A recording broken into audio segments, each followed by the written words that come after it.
नमस्ते मंडळी, स्वागत आहे तुमचं आजच्या व्हिडिओमध्ये.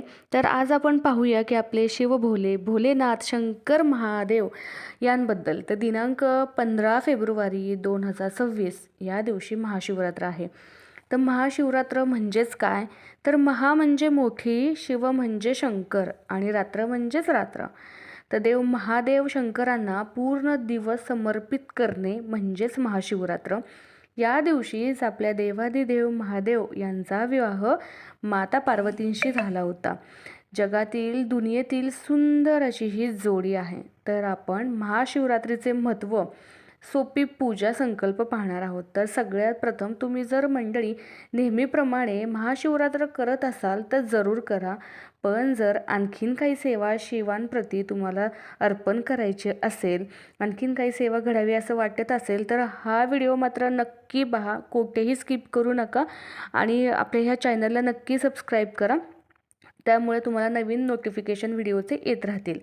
तर मंडळी, आपला उपवासाच्या दिवशीचा उपक्रम हा ठरलेला असतो. म्हणजे उठणे, आवरणे, नित्यक्रम करणे, नित्यकामं आवरणे, त्याचबरोबर मंदिरात जाणे, फराळ करणे, जप ध्यान करणे एवढंच.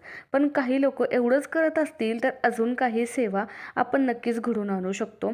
यंदा रविवारी महाशिवरात्र आल्याने जे लोक कामामध्ये व्यस्त असतात, ज्यांना वेळ नसतो, त्यांना देखील मनमुराद अशी देवाची रविवारी आपल्याला सेवा करता येणार आहे.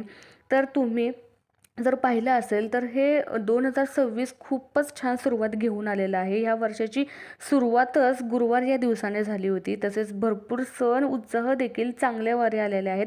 त्यातीलच एक ही महाशिवरात्र आहे. तर एखादी खूप मोठी इच्छा तुमची अपूर्ण राहिली असेल, त्याचबरोबर महादेवांप्रती तुमची अतिशय प्रामाणिक निष्ठा असेल तुमची, तुम्हाला जर हा दिवस चांगल्या कारणी घालवायचा असेल, तुमच्यासाठी हा खूप खास आहे महादिवस. तो म्हणजे की ज्यांना पारायण करायचं आहे, शिवलीलामृत पारायण करायचं असेल तर आजच तुम्ही तुमच्या घराजवळच्या शिवालयामध्ये जाऊन तुम्ही पारायणासाठी नावनोंदणी करायची आहे. जर नावनोंदणी करून आली, जर लोकांना पारायणाबद्दल माहीत नसते, काहींना खूप काही सेवेबद्दल माहिती नसते, हरकत नाही. या व्हिडिओमध्ये आपण खूप काही 4-5 उपाय गोष्टी पाहणार आहोत. त्यातील सगळ्याच तुम्ही केल्या तरी चालणार आहेत किंवा त्यातील एखादी जरी केली तरी तुम्ही शिवांना समर्पित करू शकता. तर सर्वप्रथम ज्यांना शिवलीलामृत पारायण करायचं, ते 7 दिवसाचं पारायण असतं. तर ती वेळ आता निघून गेलेली आहे. पण उद्याचा म्हणजेच महाशिवरात्रीचा संपूर्ण दिवस तुमच्या हातात आहे. तुम्ही 1 दिवसी पारायण देखील करू शकता. जर मंदिरात सामूहिक पारायण चालू असेल तर ते करा, अथवा घरी केले तरी देखील चालते. तर ह्या पारायण कसे करायचे, संकल्प कसा करायचा, कोणत्या वेळी करायचा, त्याचबरोबर उपवास कधी सोडायचा, हे सगळे आपण पाहणार आहोत. तर सगळ्यात प्रथम आपण नियम पाहणार आहोत या पारायणाचे. तर हे शिवलीलामृत पारायण घरामध्ये कोणीही कितीही व्यक्ती एका वेळी करू शकतात. मंदिरात असेल तर ते सेवेकरी माहिती देतीलच, परंतु घरी असेल तर त्यासाठी तुम्ही काय करायचं आहे, त्या संकल्पासाठी तुम्हाला काय साहित्य लागणार आहे. तर सर्वप्रथम घरी जर कोणी कधी कोणत्या वेळी करायचं पारायण, तर पूर्ण दिवस उद्या चालतो.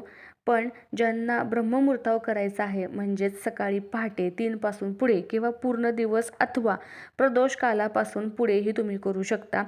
त्याचबरोबर उद्यासाठी सगळा दिवसच छान आहे. एकूण 14 अध्याय आहेत. पहिले 3-4 अध्याय खूप मोठे असल्याने वेळ लागतो पठणाला. तर तुम्ही सकाळी 7 अध्याय वाचू शकता आणि सायंकाळी किंवा दिवसभर पुन्हा दुसरे 7 अध्याय, तुम्ही असे 14 अध्याय पूर्ण करू शकता. तसंच एका वेळी देखील पूर्ण तुम्ही पारायण पूर्ण अध्याय वाचले तरी देखील चालणार आहे. मध्ये तुम्ही थोडी विश्रांती देखील घेऊ शकता. तुमच्या नित्य गोष्टी जसं की मलमूत्राला देखील तुम्ही जाऊ शकता. पारायणासाठी तुम्हाला चौरंग लागणार आहे. त्याचबरोबर त्या चौरंगावरती टाकण्यासाठी लाल किंवा पांढऱ्या कलरचे रंगाचे कापड लागणार आहे. त्याचबरोबर तुम्हाला बेलपत्र, हार आणि फुलं लागणार आहेत. विशेषतः पांढऱ्या रंगाच्या सगळ्या वस्तू असल्या तर चांगल्याच आहे. चौरंगावर आपण शिवलीलामृत ग्रंथ ठेवायचा आहे. तो ग्रंथ झाकून ठेवण्यासाठी देखील लाल किंवा पांढऱ्या कलरचं वस्त्र आपल्याला लागणार आहे. तुम्हाला संकल्प करायचा असेल तर त्या पळीपात्र लागणार आहे, खडीसाखर म्हणून प्रसाद आणि दूध लागणार आहे. तुम्ही जर चौरंग त्याचबरोबर पानाचा विडा ठेवायचा आहे त्या चौरंगावरती. चौरंगाच्या भोवती रांगोळी काढून घ्यायची आहे, कारण का रांगोळी काढल्याने तुमची जे काही ग्रंथ, जे काही पारायण आहे हे पूर्णत्वाला जातं. त्याचबरोबर त्याच्यावरती लाल कापड किंवा पांढरं टाकलं की आपला ग्रंथ ठेवायचा आहे. तुम्हाला वाटत असेल तर तुम्ही शंकरांची मूर्ती किंवा फोटो जे काही असेल ते ठेवू शकता. त्याचबरोबर तुम्ही त्याच्यावरती पानाचा विडा आणि सुपारी ठेवायची आहे. त्या सुपारीवरती हळद, कुंकू, अक्षता टाकायच्या आहेत आणि नाणे म्हणजेच दक्षिणा देखील तुम्ही ठेवू शकता. त्याचबरोबर पळीपात्रामध्ये तुम्हाला जो काही संकल्प करायचा आहे तो संकल्प करून घ्यायचा आहे आणि तो मंत्र म्हणून तुम्ही ते पाणी त्या ताम्हणामध्ये सोडायचं आहे. त्याचबरोबर सर्वप्रथम तुम्ही काय करणार आहात तर सकाळी उठल्यानंतर सोबतचे धुणार स्वच्छ कपडे अथवा पांढरे रंगाचे असेल शक्यतो तर घालावेत. तर डोक्यावरती पुरुषांनी टोपी अनिवार्य आहे. मुलींनी आणि महिलांनी ओढणी किंवा पदर ठेवायचा आहे डोक्यावरती. त्याचबरोबर रांगोळी ही मांगल्याचं प्रतीक आहे, त्यामुळे रांगोळी काढून झाली, तुमचा संकल्प करून झाला, तुमची जी काही इच्छा आहे की तुम्ही हे पारायण का करत आहात, तुम्ही कोणती इच्छा देवांकडे मागत आहात तर ते शिवांना तुम्ही सांगायचं आहे. आणि मगच पुढे 108 वेळा अध्याय पठण करायच्या. सर्वप्रथम तुम्ही 108 वेळा ओम नमः शिवाय ही एक माळ जप करायचा आहे आणि मगच अध्याय पठणाला प्रारंभ करायचा आहे. त्याचबरोबर तुम्ही संध्याकाळी मंदिरात देखील जाऊन येऊ शकता, तिथे दान धर्म दक्षिणा नक्की देऊन या. त्याचनंतर दुसऱ्या दिवशी 15वा अध्याय तुम्ही पठण करून त्या शिवलीलामृत ग्रंथाचा त्या पारायणाचा तुम्ही समारोप करायचा आहे. देवाला नैवेद्य अर्पण करायचा आहे आणि मगच उपवास सोडायचा आहे. स्वयंपाक नैवेद्यामध्ये बिना कांदा लसणाचा नैवेद्य बनवायचा आहे आणि तोच बिना कांदा लसणाचाच नैवेद्य तुम्ही शिवांना अर्पण करायचा आहे आणि अशी सांगता करायची आहे. तर मंडळी, ह्या व्हिडिओमध्ये आपण शिवलीलामृत पारायणाबद्दलच पाहिलं आहे.